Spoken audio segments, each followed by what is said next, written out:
Welcome to Real World Peaceful Parenting, a podcast for parents that are tired of yelling, threatening, and punishing their kids. Join mom and master certified parent coach Lisa Smith as she gives you actionable, step-by-step strategies that'll help you transform your household from chaos to cooperation. Let's dive in. Welcome to today's episode. I am so excited to be with you here today because today I'm going to attempt to blow your mind. And I have a secret to share with you today and next week. This topic is so important and so big that I'm going to break it up into two parts. So today I'm going to share part one, and then next week we'll dig into part two. Now, today's episode is so valuable and multifaceted that you're going to want to take your time tasting and digesting this and breaking it down into small bites. So are you ready? Are you with me? Here is one of the greatest secrets. Anger. Yes, anger can be your gift. You heard that right. Anger can be a gift. Now, many of us, myself in the past included, would shame ourselves for our anger. We'd want to run from it, avoid it at all cost. And for some of us, we've been conditioned to believe that anger highlights our weaknesses, our insecurities, and our lack of self-control. So we feel great shame when the anger shows up. Or maybe you're in the camp that has been conditioned to believe that anger is a negative emotion and reflects weakness and lack of self-control. So you go out of your way to hide or avoid it. And this might be because you grew up in a household where anger was dominant, perhaps modeled by a parent who used it against you as a tool for compliance, as a tool for control. Does that sound familiar? I sure can relate to that one. And now today as parents, you may find yourself resorting to anger when you feel trapped in moments of surprise, fear, frustration, and or disappointment. And if you're anything like me, maybe you swore you would never use anger as a weapon against your kids. But then at times you find yourself trapped in those moments of surprise, fear, frustration, and disappointment. And you just don't know any other way other than to get angry over it. You might feel like it just shows up on the scene and takes over, comes from out of the blue, and you don't know what to do.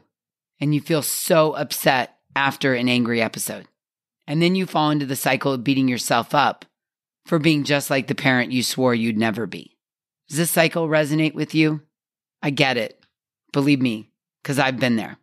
But hear this. Hear ye, hear this.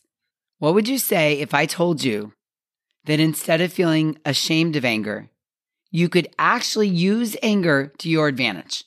What? What you talking about, Lisa?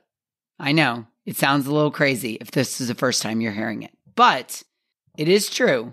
I promise you that you can use anger as a tool that benefits you, your kids, your parenting, and your relationship with your kids. Now, let me tell you why. Anger is an essential emotion that can help you. Yes, it can help you in every area of your life. And when we learn how to use it, it can become one of our greatest tools. One of the key purposes of anger is to help you recognize what's truly important to you. It's a beacon. It's a guide. It's how I want you to think about anger. It's my beacon and it's my guide.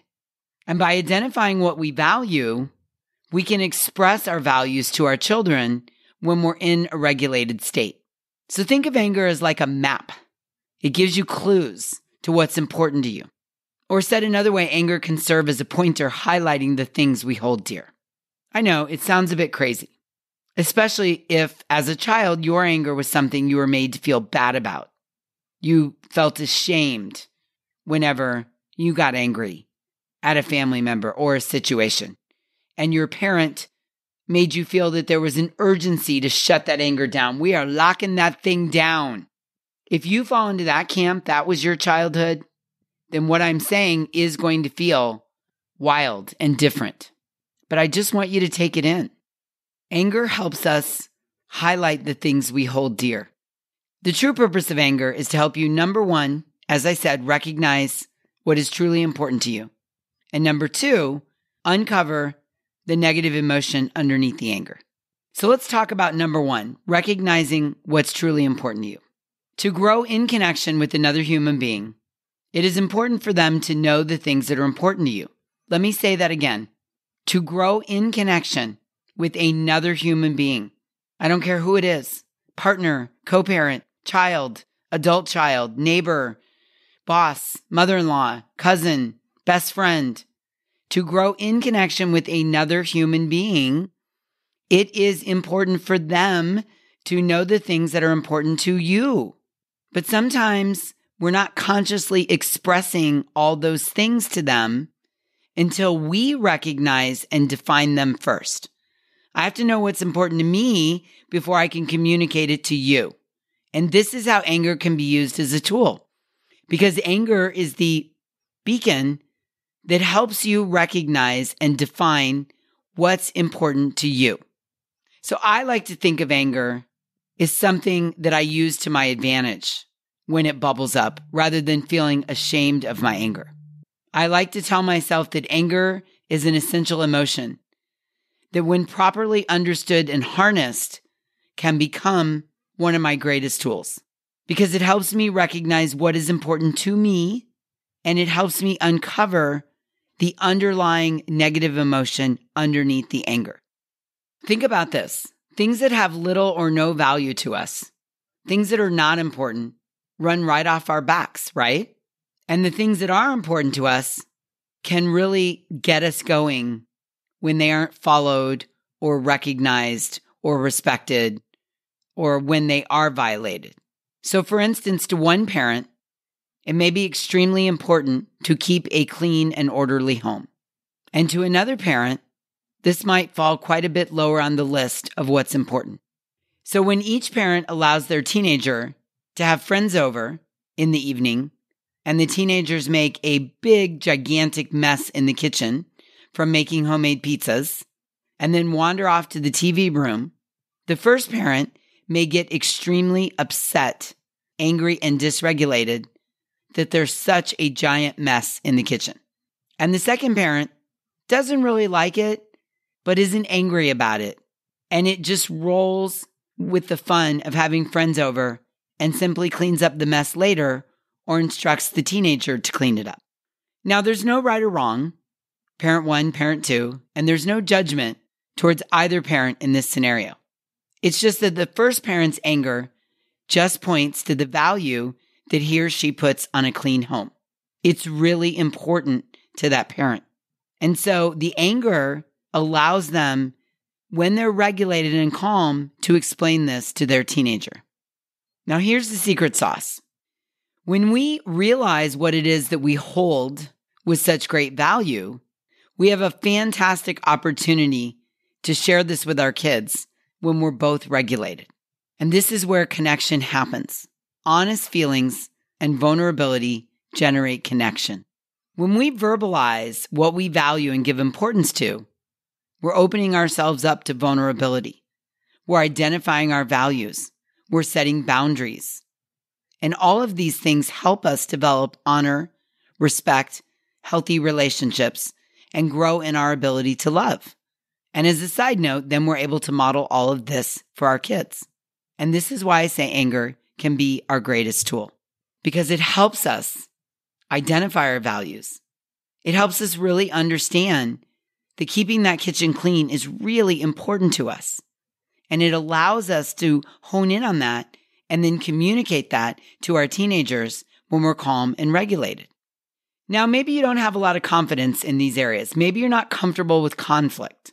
Maybe you don't know how to have honest conversations about what's important to you and what you're feeling. Using anger as a tool to point you to what you value most, and then sharing what we learn about ourselves with those we want to connect with, will help us grow these muscles. It's a process. Anger teaches me what's important to me so that I then can communicate it to the people around me. You can even set a limit that honors you both. So back to the pizza teenager kitchen mess example. The teenager wants to enjoy food with their friends at your house. Totally understandable. And the parent who wants or feels a great need to keep the kitchen clean, you can set a limit over this. So let's say you set the limit by communicating to your teenager, I love when you invite your friends over, and you're welcome to use the kitchen and eat the food. But I need to ask you, because I value a clean kitchen, that when you're finished eating, I expect you to clean up after yourself before you go to sleep and leave the house. You can clean up with your friends and ask them to help, or you can clean up by yourself. But it is your responsibility to restore the kitchen back to its original state. So don't just dump all the dishes in the sink and leave them. I need them cleaned and put away, or in the dishwasher. I need the counters wiped down, and I need all the food put back. Because keeping a clean house is really important to me, and I value it. And if you choose not to clean up the kitchen before you go to sleep or leave the house, then you'll be responsible for cleaning up the kitchen for the next 3 days. Let's say you set that limit. You have taken the opportunity to understand what is important to you, and you've given your kid an opportunity to honor it because you've communicated it. Now let's take this a step further. Let's say your teenager opts for the latter choice, to leave the kitchen a mess as they go to sleep or leave the house. Now they've given you an opportunity to practice so many things, right? Because you wake up the next morning and the kitchen is a disaster and you're angry. So now you have the opportunity to practice so many things. Holding the limit, not taking it personally, withholding judgment, and feeling all your feelings. What? Screech, halt, wait, what? What was the last thing you said, Lisa? Feel my feelings? Yes, you heard me. This is step 2. To use anger as a tool instead of a weapon, to uncover what you're really feeling and allow yourself to feel those feelings.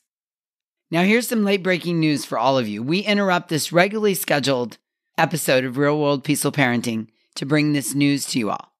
Feelings are meant to be felt, not fixed. Let me say that again. Feelings are meant to be felt, not fixed or suppressed. Okay, back to our regularly scheduled episode. Anger is a cover emotion for other emotions underneath it. It always masks an underlying emotion. Anger does not come on its own. There is always a precursor to the anger, and typically one we don't want to feel. And that's just the honest truth. Typically, one emotion will show up first, like disappointment, frustration, resentment, fear, uncertainty, shame, discouragement, jealousy, envy, not feeling in control, feeling left out, feeling powerless, judged, blamed, scolded, lack of affection, lonely, ignored, lied to, manipulated, uncared for, trapped, frustrated, unloved, unsafe, forgotten.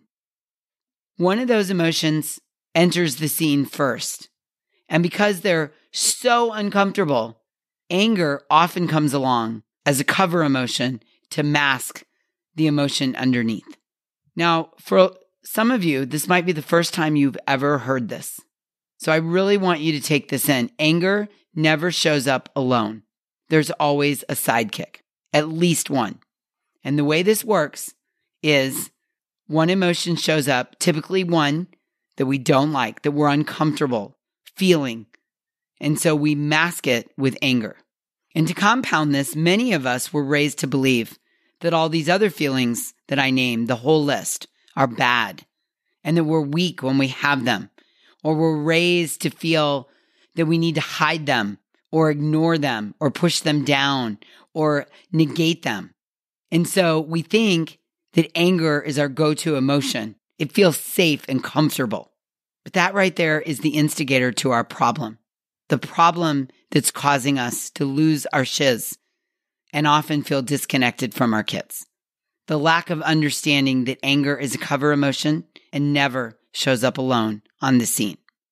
When we use anger as a tool, step 2, when we really understand that it's a cover emotion, we invite our being to uncover the emotions underneath the anger, and we allow ourselves to feel the underlying emotions. Now, this is a process because a lot of us as adults, and I know I was this way for a long time, we don't know how to sit with our so-called negative emotions. No one modeled for us or taught us or created a safe environment for us to feel excluded, powerless, jealous, judged, blamed, disrespected, trapped. And when we stormed, our caregivers focused only on the anger. You better take that anger and go in the other room. You better cut that out right now. No one taught us that, hey, there might be something underneath that. Let's see if we can dig down and figure out what it is. We didn't learn how to process and uncover and grow from these uncomfortable negative emotions. When we're not willing to feel our feelings, we learn to react to uncomfortable situations and emotions with anger. Welcome to the scene, anger. Come right in, take a seat. And then we get focused on that. And that becomes the only conversation in the room instead of getting curious about, I wonder what this anger is really teaching me or showing me or pointing to me. Learning to work with anger instead of suppressing it to the point that it explodes is one of the most important skills you can learn, practice, and model for your kids. It is one of the greatest gifts you can give your kids, is to help them understand that anger is always a cover emotion and to dig deep into what's underneath it. Now, this requires being willing to be vulnerable. It requires being willing to sit with it and be uncomfortable. It requires digging deep and asking a lot of questions. It requires learning a vocabulary of emotions.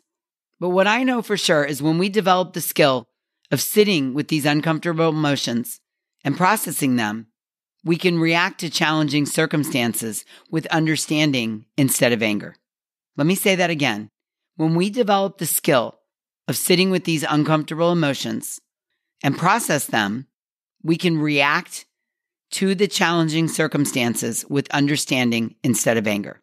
Learning to work with anger rather than suppressing it is a vital skill and can lead to emotional maturity and regulation for you. And it's a vital skill both for your own personal growth and for your kids. You have to model this for your kids for them to be able to learn it. And next week, in part 2 of this important topic, I'm going to provide you with practical tools for maintaining and regaining regulation when anger arises.